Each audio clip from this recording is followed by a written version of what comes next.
We are going to talk about pace feeding a baby. Before I show you how to pace feed a baby with a bottle, first, meet the baby. Her name is Janae. We spend a lot of time together, doula and doll. So why might I pace feed this baby, Janae?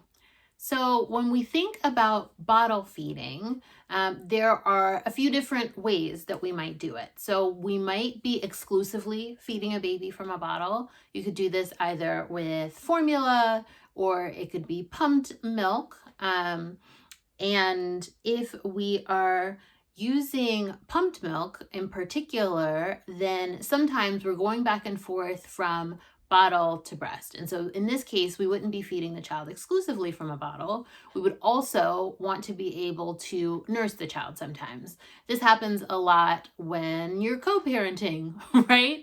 So one parent might be nursing directly, the other parent might sometimes feed the baby a bottle. The other time that this happens is with caregivers. And then sometimes in the middle of the night, maybe you just would prefer to feed your baby from a bottle rather than nurse. There's all kinds of reasons that might happen where we do some combination between feeding directly at the breast and actually using a bottle.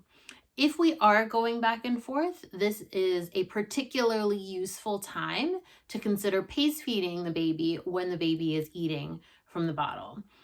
When we talk about pacing a bottle, then let me show you the other way to do it. So the classic way to feed a baby from a bottle is we hold them, we comfort them, this is very sweet, very loving, and we lean them back because they can't hold up their little heads, right? And so then we take this bottle, feed it to the baby, and of course, this is an empty bottle, but if I were feeding an actual baby, notice this angle, right? This is going to dump directly down Janae's throat. She is probably wide-eyed, and when we look at this, we think, oh, she was so hungry, she's really excited to eat. What she's actually doing is swallowing very quickly and having to intake a lot of milk, whether it's human milk, formula, she's having to take it in very quickly. What we do with pace feeding is we slow that whole thing down. And so what this prevents when you're going back and forth from nursing, breastfeeding or chest feeding, to bottle feeding is we don't make bottles into basically the baby form of fast food. Think about it this way. If I want some chicken, I can either go to Popeyes and it's very quick, or I can cook it myself. It's a lot more effort to fry my own chicken than it is to go to Popeyes. So of course, I naturally develop a preference for the food that comes quickly. The same thing happens with bottles, and it's what we call bottle preference. Pace feeding helps us prevent bottle preference. The other thing that pace feeding helps us with is if you think about having a very quick intake, then anytime we eat a lot of food, we might feel very full, we might get a little gassy. As adults, we just have to wait to digest. But for babies, what that often means is that food is coming back up. Since they can't control how quickly they eat with classic bottle feeding, then your infant is more likely to spit that milk back up. This is not great anytime, but it's especially challenging if you or your partner or even a donor pumped milk for that child, because there's only so much of it, right? You can always make more, sure, but at that moment, this is your supply. So if we slow this whole thing down, then we are pace feeding and it prevents a couple of problems, the bottle preference and potentially the extra reflux and gas, because nobody wants an uncomfortable baby. Let me show you how to do this pace feeding.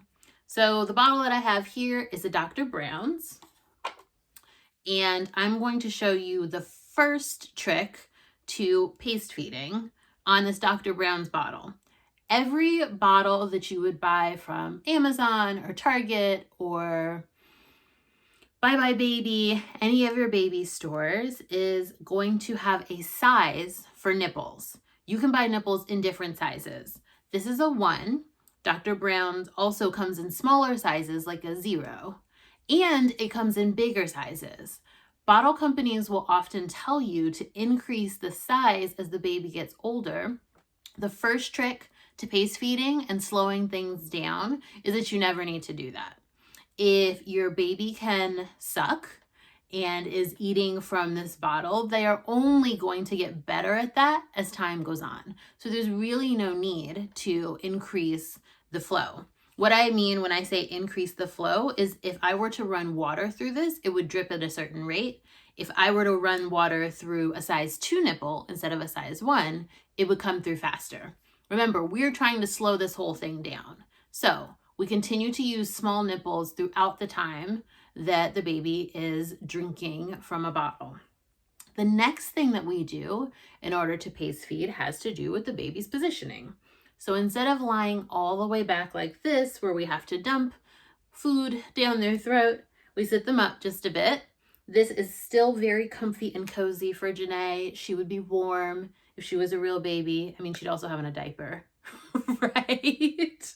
But I'm still lovingly bonded to this child. It's not a problem. And what this allows me to do is instead of angling the bottle very sharply, I can hold the bottle parallel to the floor.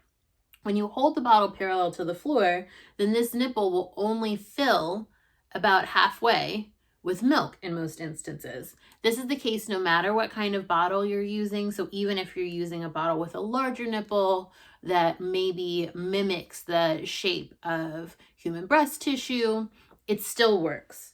And so by holding the bottle parallel to the floor and only filling the nipple halfway with milk, then your child has to actually suck and remove milk. This is very similar to when they eat directly by nursing. So that means that the baby always has to work to eat. They're not working hard, right? They're just sucking, which is a reflex that they have. And so what they do is now they have to suck and actually move milk just like they would if they were breastfeeding, chest feeding, nursing. So we can feed the baby this way. And when I'm pace feeding a baby, then I usually allow them to eat about half of the bottle. And then I would stop and burp them. If you're truly trying to mimic breastfeeding or nursing, chest feeding, whatever's appropriate for your family, then you could actually burp them. Obviously, this doll is not going to burp, so I'm not going to keep going. And you could switch sides, just like most people end up doing through a nursing session. And so then I feed the baby on this side. There we go. Yep, bottle is parallel to the floor. The baby would be sucking and swallowing. And all of this slows the feed down. So then we get another benefit of paced feeding. One of the things that comes oftentimes with nursing that we associate with nursing is bonding, because parent and child are spending a good amount of time with each other.